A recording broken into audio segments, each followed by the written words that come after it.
오늘도 저희들에게 귀한 날을 선물로 주시고 하나님 앞에 나와서 주님을 예배하며 하나님의 말씀을 들으며 하나님께서 주시는 그 지혜와 성령의 감동으로 오늘 이 하루를 시작할 수 있도록 저희들을 이끌어 주시오니 참으로 감사를 돌립니다.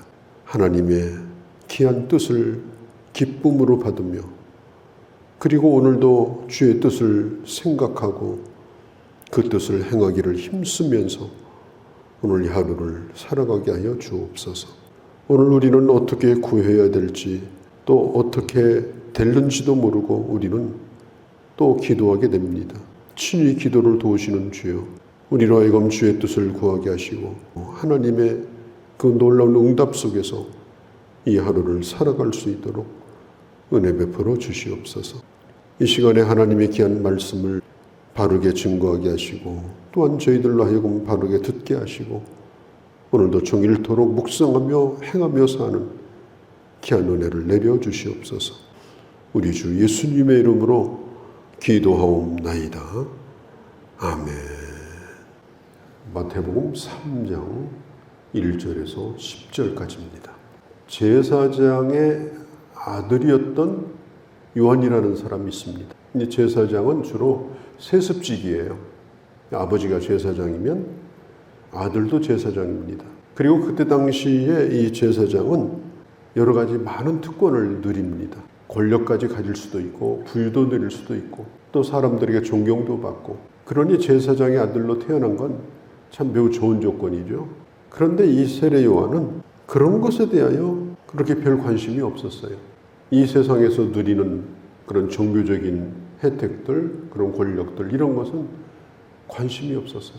그리고 그가 기다리는 것은 언제 메시아가 이 땅에 오시는가, 또 메시아가 이 땅에 오실 때 내가 할 일이 뭔가, 자신의 사명이 뭔가, 이런 것들을 깊이 생각하면서 오랜 시간 동안 광야에서 시간을 보내게 됩니다.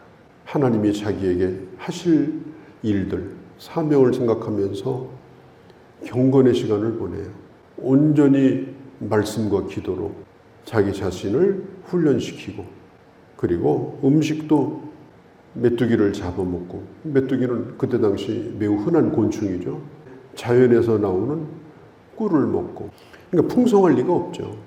그리고 머리도 깎지 못하고 옷도 제대로 입지 못하고 짐승의 가죽으로 대충 몸을 두르고 이제 그렇게 생활을 하는 가운데, 그때에 말라기 선지자 이후로 400년 동안 선지자의 음성이 없었어요.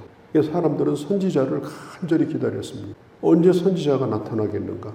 언제 이 유다 백성들이 어떻게 해야 될지, 이 답답한 시간에 하나님의 뜻을 우리가 들을 수 있겠는가?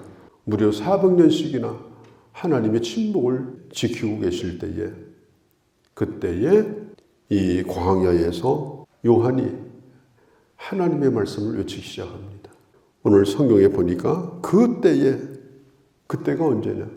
예수님께서 나사렛에 계실 때, 나사렛 예수로 목수의 일을 하고 계실 그때에 세례 요한은 유대 광야에서 하나님의 말씀을 전하기 시작합니다.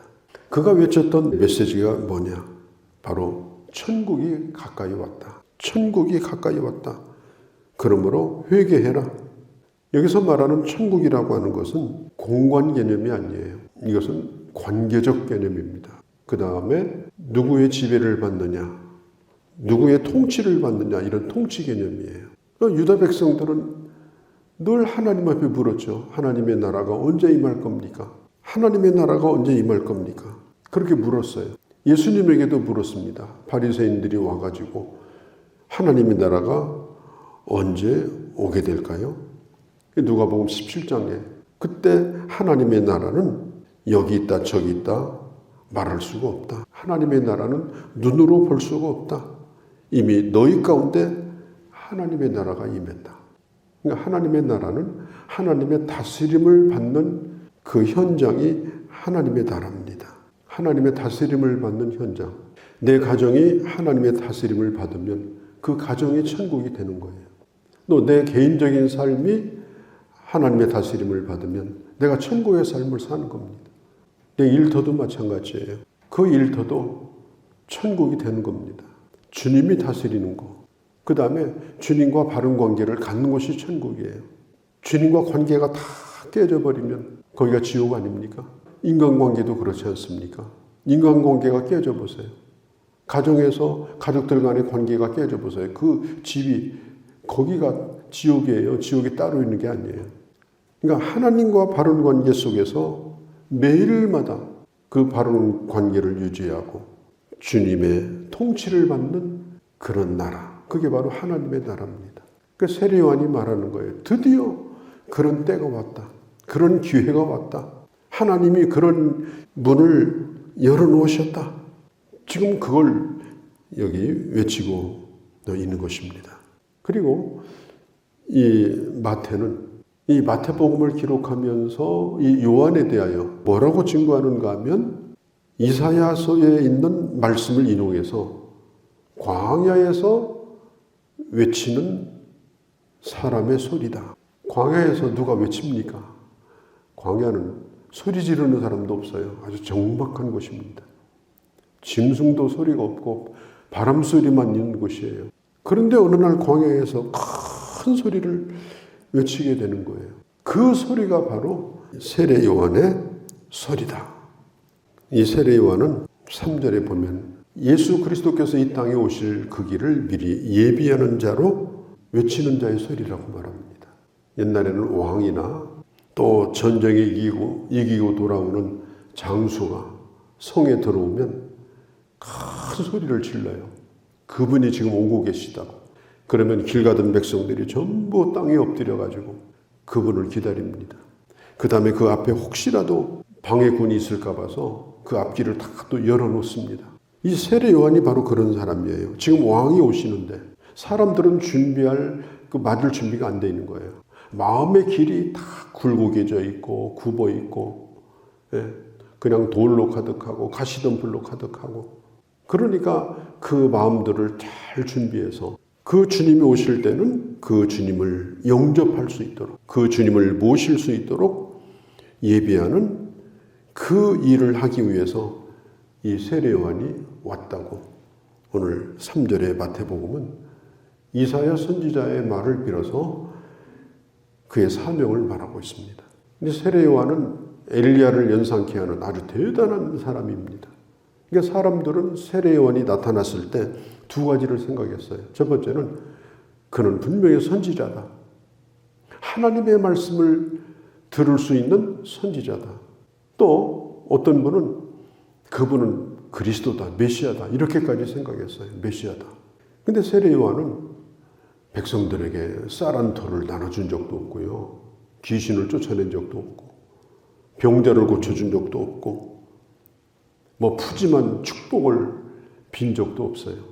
세례 요한은 오로지 하나님의 말씀만 외쳤던 보이스, 소리로서의 역할을 한 사람이 바로 이 요한입니다. 특별히 회개를 외쳤습니다. 왜? 이 회개만이 주님 앞에 갈 수 있는 마음의 문을 여는 거예요. 회개해야 주님이 내게 오십니다. 회개해야 내가 주님 앞에 갈 수가 있습니다. 세례 요한은 소리로 오신 분이에요. 소리가 뭐예요? 소리는 모양이 없어요. 어디서 소리가 들리네? 어디서 들릴까? 사람들은 귀를 쫑긋 세웁니다. 그런데 모양은 안 보여요.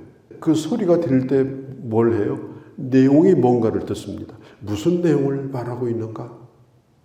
나와 무슨 상관이 있는가? 세례 요한은 철저하게 소리의 역할을 했어요. 그 소리의 메시지를 담아가지고 그리고 자기는 철저하게 숨기고 자기는 철저하게 낮추고 그 소리가 전달하는 그분, 그 소리에 담고 있는 그 메시지, 그 소리의 주제, 그 주인공이 누군가를 밝히는 그런 사람으로 온 겁니다. 목회자도 그런 역할을 하는 사람이라고 볼 수 있겠죠. 또 말씀을 전하는 우리들도 마찬가지예요. 내가 나타나가지고 내가 얼마나 대단하고 내가 그럴듯하고 전부 자기 얘기하고 자기 말하고 내용도 불분명하고 도대체 뭘 하라는 얘기인지 이렇게 하면요. 그건 소리가 아니에요. 노이즈예요. 노이즈. 잡음이에요. 우리는 소리가 되어야 합니다. 외치고 사라지는 사람. 그분만 높이고 분명한 메시지를 전하고 나는 철저히 숨기고 오늘 이 시대에 더 필요한 것 같아요. 실제로 사람을 만나기가 어려운 거예요. 또 괜히 가까이 접근하면 사람들이 불쾌하게 생각을 해요. 그래서 어떻게 보면 오늘 이 시대는 소리의 시대다. 그러니까 우리가 이런 비대면의 시대에 하나님의 메시지를 통해서 이 소리의 역할을 잘할 수 있다면 어떤 시대보다도 하나님의 말씀이 더 역사하는 시대를 오늘 우리는 살고 있다. 저는 그런 생각을 해보게 됩니다. 제가 이제 방송을 참 오래 했는데요. 90년대 중말부터 방송을 시작했어요. 그 다음에 강의 설교도 벌써 한 25년을 했습니다. 엄청 많이 했어요. 근데 항상 그런 생각을 해요. 방송이라고 하는 것은 공중파잖아요. 그냥 공중에 쏘아서 날려보내는 거예요. 우리 대전 극동방송도 지금 가천권이 수원까지 들립니다. 수원. 그 다음에 원주까지 들립니다. 그 다음에 남쪽으로는 전주까지 들립니다. 그 다음에 서해안 일대가 다 들립니다. 충청도 서해안 일대가. 대전 극동방송의 가천권이 1000만 명이 넘어요. 대단한 겁니다. 또 제가 서울 극동방송에 새벽에 나가는 설교를 꽤 오래 했는데 거기는 한 2000만 명이 됩니다. 또 경상도, 전라도 쪽도 제가 또 했고 제주도도 했고 어떤 때는 거의 아마 한 3, 4천만 명이 제 설교를 들을 수 있는 가천권에 전파를 이렇게 쏜 적이 있는데 그러니까 오늘 제가 여기 있지만은 하나님의 말씀을 전파를 통해서 전하는데 이거 남는 게 없잖아요. 뭐 책을 쓰는 것도 아니고 텔레비전에 보이는 것도 아니고 그런데 지금 생각해 보면 그래도 소리의 역할을 잘 했다. 소리를 잘 들려주었다. 그리고 그 소리는 메시지가 있는 소리니까 복음이 있는 소리니까 어떻게 하든지 복음을 담아서 어떻게 하든지 성경을 담아서 그런 생각을 가지고 이제 말씀을 전한 것 같아요. 우리도 마찬가지입니다. 우리가 뭘 하든지 내가 사라지는 것을 누군가가 나를 기억해 주지 않는 걸 억울하게 생각하지 말고 기회가 있을 때 어떻게 하든지 하나님의 말씀을 전해서 그들의 마음속에 나는 사라질지라도 나로부터 들었던 복음이 생각나도록 그들이 예수를 만나도록 하는 역할을 감당을 해야 되는 겁니다. 우리는 노이즈가 되면 안 됩니다. 잠깐만 옆에 있어도 시끄러워가지고 아주 귀가 시끄러워서 정신이 혼란스러운 그런 사람이 돼서는 안 됩니다. 세례 요한은 독사의 자식이라고 욕을 합니다. 스트레스 풀려고 하는 건 아니에요. 정말 그들이 심판받을 그런 존재라고 볼 때 사탄이 심판을 받고 그를 따르는 자가 심판을 받는데 그들이 바로 그 길을 걸어가고 있는 거예요. 눈앞에 임박한 진노가 7절에 눈앞에 보이는 거예요. 욕하고 있는 것이 아닙니다. 빨리 거기서 나오라는 겁니다. 악한 사탄을 따라가지 말고 빨리 거기서 나오라. 그러면서 회개에 합당한 열매를 맺으라고 말합니다. 지금 통나무를 눈앞에다 일자로 세워놨습니다. 그 장작을 패려고 도끼를 지금 번쩍 들었습니다. 곧 내려칠 거예요. 지금 세례요한이 하는 얘기가 뭐냐? 이미 도끼를 들고 있다는 거예요. 이미 카운트다운이 끝났다는 겁니다. 회개는 미뤄야 될 것이 아니다. 가장 시급한 것은 하나님의 말씀을 듣는 것이요. 그리고 회개하는 것이다. 유대인이라고 큰소리 치지 말라. 혈통이 어쩌고 저쩌고 하지 말라. 복음을 듣고 그리고 주님 앞에 돌아와야 된다. 그걸 지금 세례요한이 말하고 있는 것입니다. 거룩하신 우리 아버지, 오늘도 이 아침도 저희들을 사랑하셔서 주 앞에 나오게 하시고 주의 말씀을 들었습니다. 우리가 이 세상에 살면서 언젠가는 우리도 허물어지고 또 사라질 겁니다. 그렇지만 내가 전한 그 복음이 누군가의 가슴 속에 남아서 거기에서 열매를 맺고 거기에 하나님의 나라가 임하는 꿈을 꾸면서 아버지 광야의 소리로 살아가는 저희가 되게 없어서 특별히 이 비대면의 시대에 소리의 역할이 얼마나 중요한지 이 사명을 더욱더 힘있게 감당하는 우리와 우리 교회와 우리 모두가 되게 하여 주옵소서. 우리 주 예수님의 이름으로 기도하옵나이다. 아멘.